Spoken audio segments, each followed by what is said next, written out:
It was a day Slave Lake residents will never forget.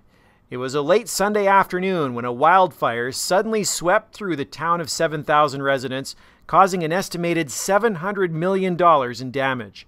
1 year later, the town of Slave Lake is busy, recovering and rebuilding. In the southeast part of town, new houses are being built, replacements for the hundreds of homes destroyed by the 2011 wildfire. Yeah, just a lot of dealing with the contractor, going back and forth, seeing what they're doing, and getting things ready, and saying they're on time. Derek Lafort is one of the lucky ones. While a few finishing touches still remain on his brand new home, he was able to move his family in just in time for Christmas.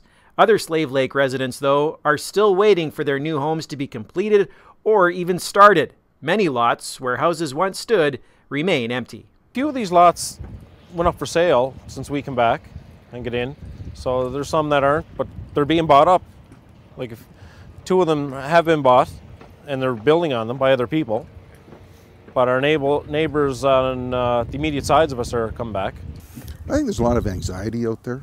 You know, people were waiting and waiting. They see their neighbors' houses being built and theirs isn't happening. And then it starts and then they can't wait to get in and it seems like it takes forever. Dave and Sandy Gaskell know all about waiting. They too lost their home. They're building a new house on an acreage they had purchased before the disaster. The situation forced itself on us, but we've embraced it, I think, in that way. But we're really looking forward to being in because it feels like we're still kind of like camping. For the most part, it's been very good. It has. It's been, you know, as far as life lessons, you realize just how little you need in life here and what is important as long as you got your family. The fire had a deep impact on the Gaskells and, in fact, the entire town. It has connected people in a profound way. We have something in common with a lot of people. So I feel very close to anyone who's gone through the same thing we've gone through. You know, you're like old friends, like, you know, even though you hardly knew them before. The town has come together a lot more. Karen Drake is one of several ATB associates in Slave Lake affected by the fire.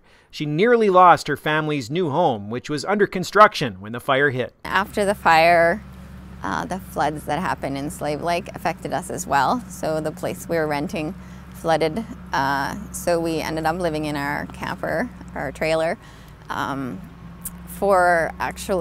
up being 4 months. Karen's family have been in their new house since October, and to this day, appreciative ATB customers stop and thank her for helping them rebuild. I was at Walmart and this lady, the lady was working there and she saw me and she's like, "Oh, you work at the bank?" And she shook my hand and she held my hand and she was like, "Thank you so much. You guys were the first ones to help and you guys have helped me so much." And she just kept shaking my hand the whole time she was talking. What she's grateful for was ATB's loan deferral program. Derek Lafort also took advantage of that offer. At the time, it was exactly what he needed. It was more of a peace of mind because, you know, we came back, we didn't even know we had jobs, really. So, yeah, it was quite a bit of peace of mind in that way. It was really important. And I felt really good to be able to say, we can help you.